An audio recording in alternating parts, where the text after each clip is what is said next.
मेरा नाम प्रणव नायक है और मैं मर्चेंट नेवी में काम करता हूँ।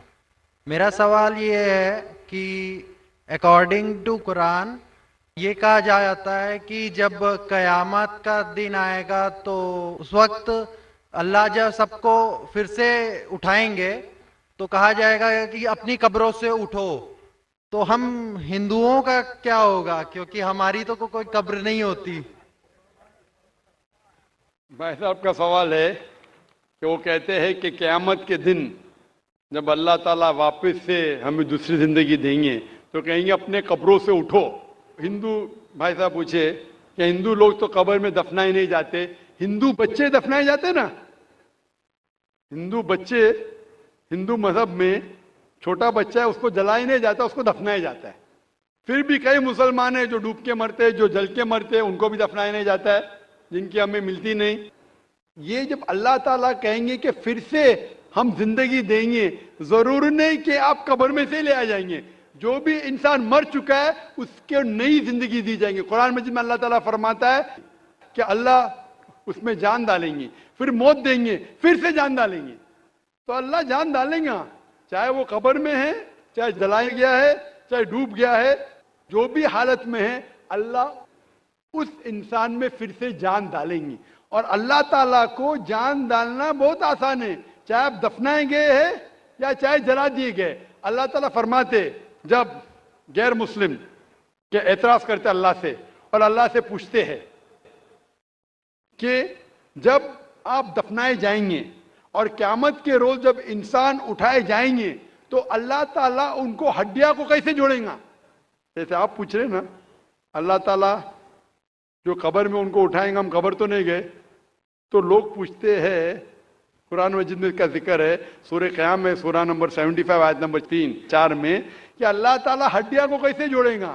तो अल्लाह ताला फरमाते हैं अल्लाह हड्डियां को ही नहीं जोड़ सकता है, आपके उंगलियों के पोर पोर को जोड़ सकता है। उंगलियों के पोर पोर। आप सोचते हो अल्लाह ताला क्यों कहता है क्या उंगलियों के पोर पोर को जोड़ सकता है। आज की साइंस ये कहती है, सर फ्रांसिस गोल्टिन एक साइंटिस्ट है जो सन 1880 में एक डिस्कवरी किए कि फिंगर प्रिंटिंग मेथड के दो इंसान करोड़ों लोगों में भी उनके फिंगरप्रिंट यकसा नहीं हो सकते। तो अल्लाह ताला फरमाते हड्डियों को तो छोड़ो, मैं आपके उंगलियों के पोर पोर को इकट्ठा कर सकता हूं और हू बहू वैसे पैदा कर सकता हूं। तो अल्लाह के लिए फिर से जान डालना बहुत आसान है, चाहे वो इंसान दफनाया गया है या जलाया दिया गया है या डूब के मरा है।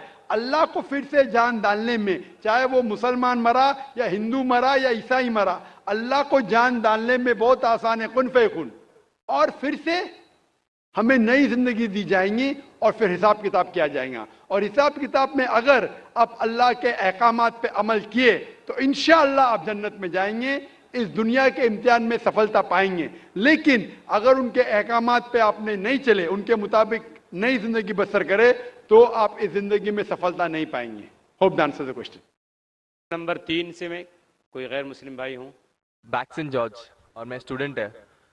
सर एक्चुअली ये रिलीजन होना ही नहीं चाहिए मेरे ख्याल से। तो यहाँ तो बहुत सारा वॉर होता है, आपने बोला ब्रदरहुड होता है, तो एक्चुअली ये रिलीजन नहीं रहेगा तो ये ब्रदरहुड डेफिनेटली नहीं रहेगा, ह्यूमैनिटी रहेगा, नहीं तो वॉर भी नहीं रहेगा। तो रिलीजन होना ही नहीं चाहिए कॉन्सेप्ट। रिलीजन क्यों होता है, क्या आप हेल्प करेंगे उसके लिए? भाई साहब का सवाल है कि रिलीजन होना ही नहीं चाहिए, ये मजहब होना ही नहीं चाहिए। ये मजहब की वजह से वॉर होता है, झगड़ा होता है। आप कहते भाईचारा बढ़ता है, वॉर होता है। सिर्फ ह्यूमैनिटी होना चाहिए। भाई साहब नाम के बैक्सन जॉर्ज। कौन से माइक्रोफोन पे हाथ ऊपर करेंगे? जॉर्ज जॉर्ज बोलिए सर। पीछे वाले माइक्रोफोन। जॉर्ज भाई साहब से पूछूंगा, ये कहते कि मजहब होने की वजह से लड़ाई हो रही। भाई साहब क्या मैं आपसे लड़ रहा हूं? भाई साहब नहीं क्या मैं आपसे झगड़ रहा हूं? हाँ क्या नहीं? नहीं सर। आप समझते मैं मजहबी हूं? हाँ सर। हूं ना? तो मैं क्या आपसे लड़ रहा हूं? जो सही मजहब को जानता है, सच्चा मुसलमान है, वो आम तौर पे झगड़ा नहीं करेगा। क्योंकि कुरान मजीद की आयत है, सूरह मायदा की सूरह नंबर 5 आयत नंबर 32 में लिखा है कि अगर कोई भी मुसलमान, चाहे मुस्लिम हो या गैर मुस्लिम हो, अगर किसी का कत्ल करता है, चाहे मुस्लिम या गैर मुस्लिम का, बिना कोई वजह के, कत्ल के बदले कत्ल, या अगर उसने इस जमीन पे if he has caused corruption in the land. इन दो वजह के अलावा अगर कोई इंसान दूसरे इंसान का कत्ल करता है, गोया के ऐसे है कि सारे इंसानियत का कत्ल कर रहा है। मैं आपको एक मिसाल दूंगा।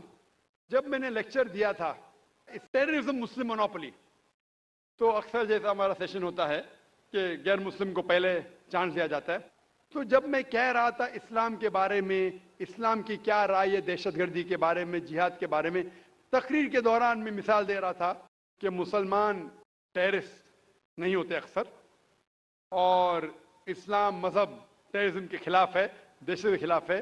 सवाल जवाब के मौके पे एक हिंदू ने मुझसे सवाल पूछा कि जाकिर भाई, जो गुजरात में हुआ, जो मुसलमानों के साथ जो गलत हुआ, जो मुसलमान औरत के साथ बलात्कार हुआ, अगर मैं होता तो मैं भी हिंदुओं को यहां चुन चुन के मारता था। तो जो मुसलमान हिंदू को, अगर ट्रेन ब्लास्ट में कोई हिंदू मरा और मुसलमान ने किया तो मेरे नजदीक सही है। ये हिंदू मुझसे कह रहा है कि मेरा जज्बा भी, अगर कोई मेरी बहन का बलात्कार करे तो मेरा जज्बा भी जागेगा और मैं बंबई में हिंदू का कत्ल करूंगा। कौन कह रहा है? हिंदू मुझसे कह रहा है। तो मैं उसको जवाब देता हूं, भाई साहब आप बिल्कुल सही कहते हैं। आम इंसान यही सोचेगा, आम इंसान यही सोचेगा, और आप आम इंसान जैसे सोच रहे, और सब पब्लिक में तालियां बज रही थी। लेकिन मैं आम इंसान नहीं हूं, मैं मुसलमान हूं। मेरा मजहब, मेरा रब मुझे इजाजत नहीं देता है, अगर कोई हिंदू ने किसी मुसलमान का कत्ल किया है या कोई औरत का बलात्कार किया है, मैं वही मजहब के इंसान बंबई में उसका कत्ल नहीं कर सकता हूं। यह इजाजत ही नहीं है। अगर मैं शायद मुसलमान नहीं होता तो मैं कहता था हाँ वो हिंदू से आप सही कह रहे हैं। मेरा मजहब मुझे इजाजत देता ही नहीं। ये आपकी इंसानियत है जो कह रही है। मुसलमान होने के लिए इंसान होना फर्ज है, लेकिन इस्लाम इंसानियत से ऊंचा है। क्योंकि मैं मुस्लिम हूं, कितना भी जज्बा मुझ में होगा, लेकिन मैं मेरे रब, मेरे खालिक, मेरे अल्लाह सुब्हानहू व तआला के हुक्म के खिलाफ नहीं जा सकता। जो शख्स ने कोई मुस्लिम औरत का बलात्कार किया उसको पकड़ो और उसको पुलिस के हवाले करो, पकड़ के सजा दो, लेकिन दूसरे इंसान को वही मजहब के अगर मैं कत्ल करूंगा, ये बिल्कुल इस्लाफ है। आप सोचिए, हिंदू के रिश्तेदार सोचने लगेंगे ना, ये कैसा मुसलमान, कैसा इस्लाम मजहब है। मैं, मेरे भाई ने क्या गलती किया था कि उसका कत्ल हुआ? मजहब नहीं सिखाता आपस में बैर रखना। हिंदी है, वतन है, हिंदुस्तान हमारा। आप जो कह रहे इंसानियत का सबक जो कह रहे हैं आप, इंसानियत अच्छी चीज है, लेकिन इस्लाम इंसानियत से ऊपर है। इस्लाम इंसानियत से और ऊंचा है। और जब आप मजहब सीखेंगे तो कई चीज जो इंसान जज्बे से करता है, जो गलत है, अगर आप सच्चे मजहबी है तो ये गलत नहीं कहेंगे, ये गलत काम कभी भी नहीं कहेंगे। जो लोग मजहब के नाम पे गलत काम करते हैं उनको दोषी ठहराइए, मैं आपके साथ हूं। लेकिन कहना कि मजहब के वजह से ये दंगे फसाद होते हैं और जंग होती है, बिल्कुल गलत। मैं पूछना चाहता हूं, आप हिस्ट्री में पढ़िए, हिस्ट्री में पढ़िए अशोका ने जब लाखों लोग का कत्ल किया, कौन से मजहब का था वो? कौन से मजहब का था? उसका मजहब ही नहीं था। जितने लोग अक्सर कत्ल करते वो नाम के लिए होंगे, क्रिश्चियन या बुद्धिस्ट या कोई मुस्लिम होगा, लेकिन वो मजहब को फॉलो ही नहीं करते। आप तारीख में देखिए, आप तारीख अगर देखेंगे, मैं पूछना चाहता हूं कि जितने कत्ल आज हो रहे हैं, जितने कत्ल आप देखते हैं कि ये कत्ल क्यों हो रहे? अमेरिका अफगानिस्तान पे हमला क्यों किया?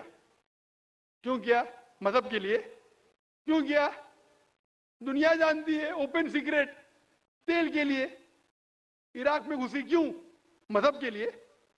करोड़ों का कत्ल किया, क्यों किया? मजहब के लिए। मजहब के नाम पे मुसलमानों को बदनाम किया जा रहा है। ये मजहब ही है। अगर सच्चा मजहब है, सही मजहब है, तो कभी भी नहीं सिखाता कि इंसानों में झगड़ा करना। अगर वो कुछ गलत काम कर रहा है, अगर गलत काम कर रहा है, जो शख्स गलती कर रहा है उसे पकड़ो, उसको सजा दो, मैं बिल्कुल उनके साथ हूं। लेकिन आम इंसानों में झगड़ा करना, फसाद पैदा करना इस्लाम कभी भी नहीं सिखाता। ये इस्लामी मजहब है। इसीलिए इस कॉन्फ्रेंस का उन्वान है Islam the solution to humanity, इस्लाम इंसानियत का हल। तो जो भी मुश्किलात इंसानियत में हैं आज की तारीख में, इसका हल सिर्फ इस्लाम में ही मिलेगा। आप मुझे बताओ कुरान की कौन सी आयत कहती है कि बिना वजह किसी इंसान का कत्ल करना चाहिए? आप कुरान का हवाला दो, मैं आपकी बात को मान लूंगा। आप सिर्फ मीडिया के जरिए जो मीडिया गलतफहमी फैला रही है इस्लाम के खिलाफ, उसकी बुनियाद पे कहने लगेंगे कि मजहब के वजह से ये दंगे फसाद होते हैं या मजहब के वजह से लोग कत्ल करें एक दूसरे का। ये बिल्कुल बेबुनियाद है। मैं पूछूंगा कुल हाथु बुरहानुकुम इन कुंतुम सादिकीन, आप अपना सबूत पेश करो अगर आप सच्चे हो। Hope that's the question.